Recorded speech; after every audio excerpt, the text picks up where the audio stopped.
Hi viewers, നമ്മൾ lockdown സമയത്ത് പരീക്ഷണങ്ങൾ കണ്ടിന്യൂ ചെയ്യാണ്. ഞാൻ പറഞ്ഞല്ലോ നമുക്ക് ഒരുപാട് സമയമുണ്ട്. അപ്പോൾ ഈ സമയം നമ്മൾ കുറച്ച് ക്രിയേറ്റീവായിട്ട് യൂസ് ചെയ്യണ്ടേ, ഒരുപാട് സമയം വെറുതെ ഇരുന്ന് കളയണം. ഇന്ന് നമ്മൾ വന്നിരിക്കുന്ന ഒരു ലൈറ്റ് സ്നാക്കായിട്ടാണ്. ഭയങ്കര വലിയ ഐറ്റമൊന്നുമല്ല നമ്മൾ ട്രൈ ചെയ്യുന്നത്. ഈവനിങ് സമയത്തൊക്കെ നമുക്ക് റിലാക്സ് ചെയ്യാൻ ഒരുപാട് സമയമുണ്ട്. അപ്പോൾ ഉല്ലാസവേളകൾ നമ്മൾ ആനന്ദകരമാക്കണമല്ലോ. അപ്പോൾ അതുകൊണ്ട് നമ്മളിന്നൊരു ചെറിയ സ്നാക്ക് ട്രൈ ചെയ്യാമെന്ന് വിചാരിക്കാം. നമ്മൾ ട്രൈ ചെയ്യുന്ന ഒരു അടയാണ്. അതിന് നമ്മൾ എടുത്തിരിക്കുന്ന ചെമ്പ അരിപ്പൊടിയാണ്. എന്നുവെച്ചാൽ ചെമ്പ പുട്ടുപൊടി നമ്മൾ മിക്സിയിൽ ഒന്നും കൂടെ പൊടിച്ചെടുത്തിട്ട് അതിൽ ഏത്തപ്പഴവും തേങ്ങയൊക്കെ മിക്സ് ചെയ്ത് അങ്ങനെ ഒരു ലൈറ്റ് സ്നാക്കാണ് നമ്മൾ ഇന്ന് ട്രൈ ചെയ്യാൻ പോകുന്നത്. നല്ല ടേസ്റ്റിയാണ്, ഹെൽത്തിയാണ്, ആവിയിൽ വേവിക്കുന്നുണ്ട്. നിങ്ങളെല്ലാവരും ട്രൈ ചെയ്ത് നോക്കണം. I hope you like it. നമ്മൾ നമ്മുടേതായ രീതിയിലൊരു മിക്സ് വെച്ചിട്ട് ചെയ്ത് നോക്കുകയാണ്. നമ്മളിതിന് പഴമാണ് ഉപയോഗിക്കാൻ പോകുന്നത്. അപ്പോൾ 2 ഏത്തപ്പഴം വെച്ചിട്ടാണ് നമ്മൾ ഈ അടയുടെ അകത്ത് വെക്കുന്ന മിക്സ് ഉണ്ടാക്കാൻ പോകുന്നത്. നമ്മൾ അട ചെയ്യാൻ ഉദ്ദേശിക്കുന്നത് അതുമാതിരി ചെമ്പ പുട്ടുപൊടിയും പിന്നെ കുറച്ച് റാഗി പൊടിയും മിക്സ് ചെയ്തിട്ടാണ്. അപ്പോൾ ഒരു റെഡ് കളറൊക്കെ കിട്ടും. നമുക്ക് ആദ്യം മിക്സ് എങ്ങനെയാണ് ഉണ്ടാക്കുന്നതെന്ന് നോക്കാം. ആദ്യം തന്നെ കുറച്ച് നെയ്യ് ഒഴിക്കുക. കുറച്ച് കൂടുതൽ നെയ്യ് ഒഴിച്ചാലും കുഴപ്പമില്ല.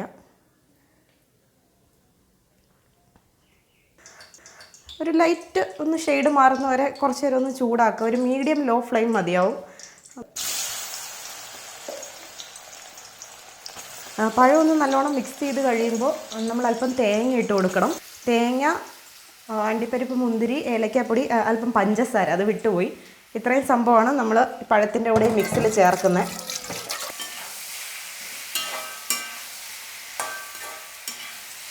നല്ലോണം ഒന്ന് ഇളക്കി കൊടുക്കുക. ഇതങ്ങനെ ഒരുപാട് അങ്ങനെ വേവ് ഒന്നും വേണ്ട. നമുക്ക് ജസ്റ്റ് ഇത് ഈ നെയ്യിൽ കിടന്നൊന്ന് കുറച്ച് ജസ്റ്റ് ഒന്ന് കളർ മാറണം, അത്രയാണ് നമ്മൾ ഉദ്ദേശിക്കുന്നുള്ളൂ.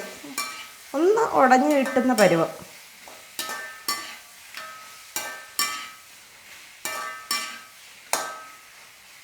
ഒരല്പം ഉടഞ്ഞാലും കുഴപ്പമില്ല, ഇത്തിരി അങ്ങ് നല്ലോണം ഉടഞ്ഞാലും കുഴപ്പമില്ല. കാരണം നമ്മളിത് അടയുടെ അകത്ത് വയ്ക്കാനാണല്ലോ ഉദ്ദേശിക്കുന്നത്.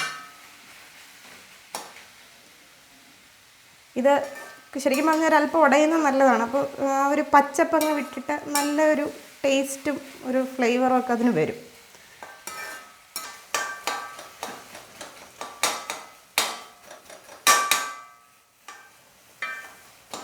നമുക്കിത് ഇങ്ങനെ നമ്മളെടുക്കുന്ന ഒരു സ്പൂണോ അല്ലെങ്കിൽ തവിയോ വെച്ച് നല്ലോണം ഒന്ന് ഉടച്ച് കൊടുക്കാം. അപ്പോൾ അത് പെട്ടെന്നായി കിട്ടും. ഒരുപാട് സമയമൊന്നും വേണ്ട ഈ സംഭവം. ഇതിപ്പോൾ ഏകദേശം അങ്ങനെ നല്ല ഉടഞ്ഞ് വന്നിട്ടുണ്ട്.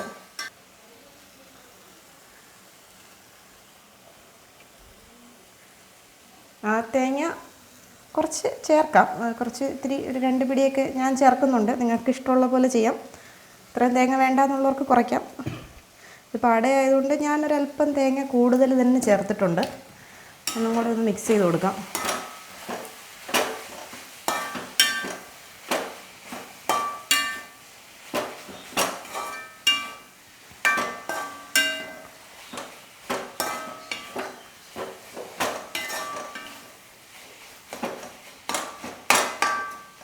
ഇനി ഒരല്പം പഞ്ചസാര ചേർക്കാം.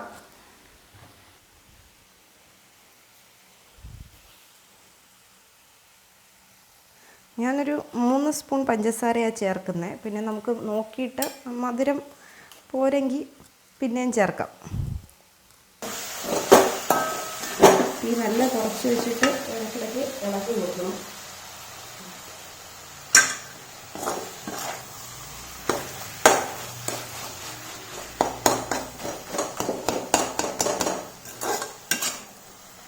നോർമലി ഉണ്ടാക്കി കഴിക്കാൻ നല്ലതാണ് ഒരു ഈവനിങ് സ്നാക്കായിട്ട്.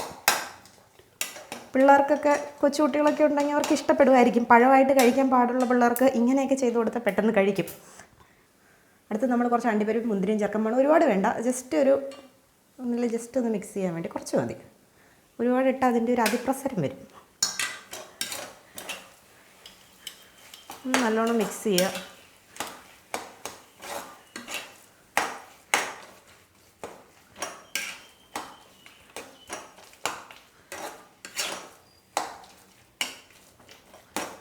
ഇതിപ്പോൾ നല്ലോണം മിക്സ് ചെയ്ത് വന്നിട്ടുണ്ട്.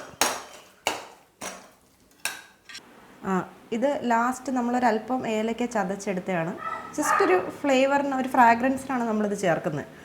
അതും കൂടെ ചേർത്ത് കഴിയുമ്പോൾ നമ്മുടെ മിക്സിന് വേണ്ട സംഭവം എല്ലാം റെഡി ആയിട്ടുണ്ട്.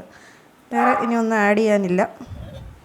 മധുരം ഒന്ന് വേണമെങ്കിൽ ചെക്ക് ചെയ്ത് നോക്കാം. നിങ്ങൾക്ക് മധുരം കൂടുതൽ വേണമെങ്കിൽ ഒരല്പം കൂടെ മധുരം വേണ്ടവർക്ക് ചേർക്കാം. പക്ഷേ ഈ മധുരം മതിയാകും സാധാരണ.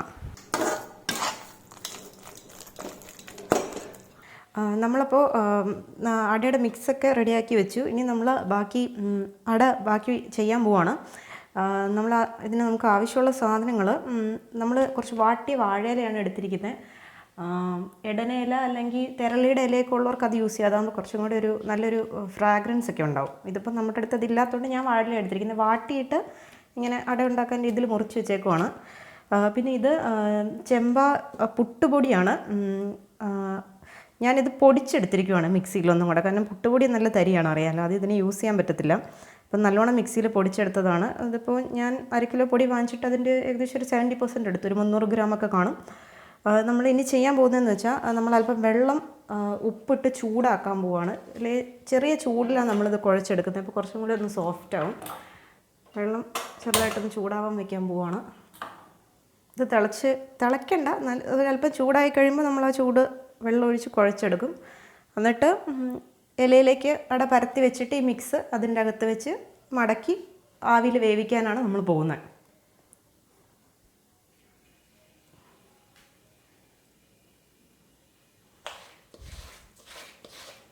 ഞാൻ അല്പം ഉപ്പിട്ടാണ് വെള്ളം ചൂടാക്കുന്നത്. കുറച്ച് ഉപ്പ് ചേർത്തിട്ടുണ്ട്.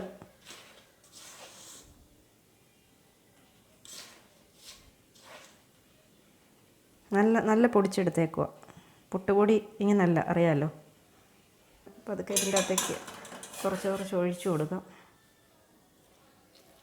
വെള്ളം തിളയ്ക്കണ്ട, ചെറുതായിട്ടൊന്ന് ചൂടായാൽ മതി.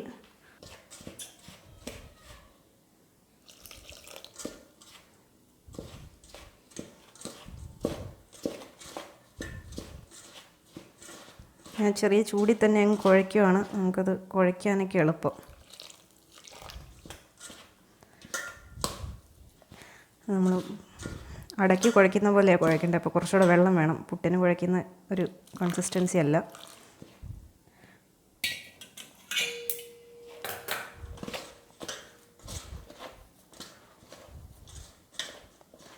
സാധാരണ നമ്മൾ അരിപ്പൊടിയിലൊക്കെയാണ്, ഗോതമ്പ് പൊടിയിലൊക്കെയാണ് ചെയ്യുന്നത്. ഒരു ഡിഫറൻസിനാണ് നമ്മൾ ഈ ചെമ്പ അരിപ്പൊടി എടുത്തിരിക്കുന്നത്. അതാകുമ്പോൾ കളറിലൊക്കെ ചെറിയൊരു ഭംഗി കിട്ടും. ഇത് നമ്മൾ നല്ലോണം വെള്ളം ചേർത്ത് കുഴച്ചെടുത്തിട്ടുണ്ട്. നല്ലോണം മിക്സ് ചെയ്ത് കൊടുക്കണം. നമ്മൾ ഉപ്പ് അല്പം ചേർത്ത വെള്ളം ചെറുതായിട്ട് ചൂടാക്കിയിട്ടാണ് ഈ മാവ് കുഴച്ചിരിക്കുന്നത്. ഞാൻ നേരത്തെ പറഞ്ഞായിരുന്നു. അത് അല്ലെങ്കിൽ പിന്നെ മാവിനൊരു ചെറിയൊരു രുചി കൂടുതൽ കിട്ടാൻ ഞാൻ ഉപ്പിടാറുണ്ട്. പക്ഷെ ചിലർ അടയും കൊഴുക്കട്ടയും ഒന്നും ഉണ്ടാക്കുമ്പോൾ ഉപ്പ് ചേർക്കത്തില്ല. പക്ഷെ ഞങ്ങളുടെ അങ്ങോട്ട് വടക്കൻ ജില്ലകളിലേക്കൊക്കെ ഉപ്പ് ചേർക്കും. ഞാൻ ലേശം ഉപ്പ് ചേർത്തിട്ടുണ്ട്. ഇതിപ്പോൾ ഞാൻ ഇത് മാവിൻ്റെ കൂടെ നമ്മൾ നേരത്തെ മിക്സ് ചെയ്ത് വെച്ചിരിക്കുന്ന കൂട്ട് ഇതിൻ്റെ കൂടെ തന്നെ കുഴച്ചെടുത്ത് അങ്ങനെയാണ് ചെയ്യാൻ പോകുന്നത്. നമ്മൾ നേരത്തെ റെഡിയാക്കി വെച്ചിരിക്കുന്ന കൂട്ടാണ്, എല്ലാവർക്കും ഓർമ്മയുണ്ടാവുമല്ലോ. ഇത് രണ്ടും കൂടെ മിക്സ് ചെയ്യുമ്പോൾ അതിന് നല്ലൊരു ടേസ്റ്റ് വരും. നമ്മൾ ഈ മാവ് വെച്ചിട്ട് അതിൻ്റെ ഉള്ളിൽ കൊടുക്കുന്നതിലും ഇതെല്ലായിടത്തും എത്തും കുറച്ചും കൂടെ. നമ്മൾ ഇങ്ങനെയാണ് ചെയ്യാൻ പോകുന്നത്. മാവിൽ തന്നെ അതങ്ങ് മിക്സ് ചെയ്തെടുക്കുവാണ്. നല്ലോണം മിക്സ് ചെയ്യണം. മധുരമൊക്കെ നോക്കിയിട്ട് അല്പം കുറവാണെന്ന് തോന്നുന്നെങ്കിൽ നിങ്ങൾക്ക് കുറച്ചുകൂടെ ചേർക്കാം. ഇതിപ്പോൾ എനിക്ക് തോന്നുന്നത് ഇതിന് ലേശം കൂടെ മധുരം വേണമെന്നാണ്. ഞാൻ അല്പം കൂടെ പഞ്ചസാര ചേർക്കുവാണ്. നിങ്ങൾക്ക് വേണമെങ്കിൽ മതി. ചെറിയ മധുരം മതി എന്നുള്ളവർക്ക് അത് മതിയാവുമായിരിക്കും. നല്ലോണം മിക്സ് ചെയ്യണം, എന്നാലേ അത് എല്ലായിടത്തേക്കും അങ്ങോട്ട് എത്തത്തുള്ളൂ. നമ്മൾ ഈ മാവിൻ്റെ കൂടെ തന്നെ മിക്സ് ചെയ്യുന്നുണ്ട്.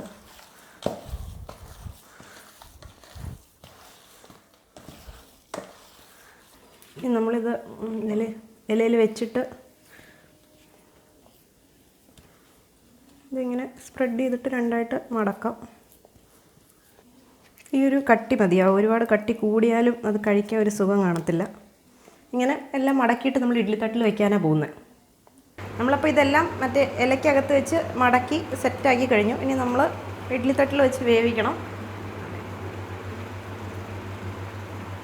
ഇഡ്ഡലിത്തട്ടിൽ വെച്ച് വേവിക്കുന്നതിന് മുമ്പ് നമുക്ക് ഇഡ്ഡലിത്തട്ടിൽ അല്പം വെളിച്ചെണ്ണ പുരട്ടാം. അത് ഇഡ്ഡലിത്തട്ട് അടി പിടിക്കാതിരിക്കാനാണ് നമ്മൾ അങ്ങനെ ചെയ്യുന്നത്. വെളിച്ചെണ്ണയാണ് ഒഴിച്ചിരിക്കുന്നത് കേട്ടോ, കോക്കനട്ട് ഓയിൽ. സാധാരണ വീട്ടിൽ നമ്മൾ ഉപയോഗിക്കുന്ന വെളിച്ചെണ്ണ. ഇനിയിപ്പോൾ നമ്മൾ ഇതെല്ലാം എടുത്ത് അതിൻ്റെ അകത്ത് വെച്ചിട്ട് അടച്ചു വെച്ച് വേവിക്കുക.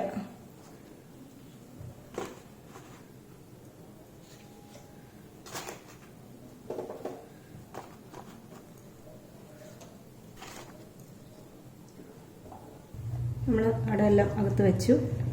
നമുക്കിത് അടച്ചു വെച്ച് നല്ലോണം വേവിക്കാം.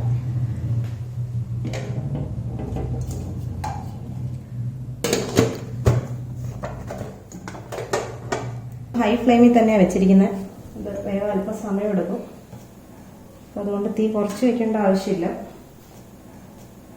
ഓക്കെ, അപ്പോൾ നമ്മുടെ അട വെന്തിട്ടുണ്ട്. അപ്പോൾ നമുക്കത് ഇഡ്ഡലിത്തട്ട് ഒന്ന് തുറന്നിട്ടത് നോക്കാം. സംഭവം സെറ്റായിട്ടുണ്ട്, കാണുമ്പോൾ തന്നെ അറിയാം. നല്ലൊരു സ്മെല്ലൊക്കെ, നല്ലൊരു ഫ്രാഗ്രൻസ് ഒക്കെ വരുന്നുണ്ട്. ജസ്റ്റ് ഒരെണ്ണം നമുക്കൊന്ന് തുറന്ന് കാണാം. കണ്ടിട്ട് കൊള്ളാമെന്ന് തോന്നുന്നത്. ഇനി നമ്മളൊന്ന് കഴിച്ച് നോക്കട്ടെ.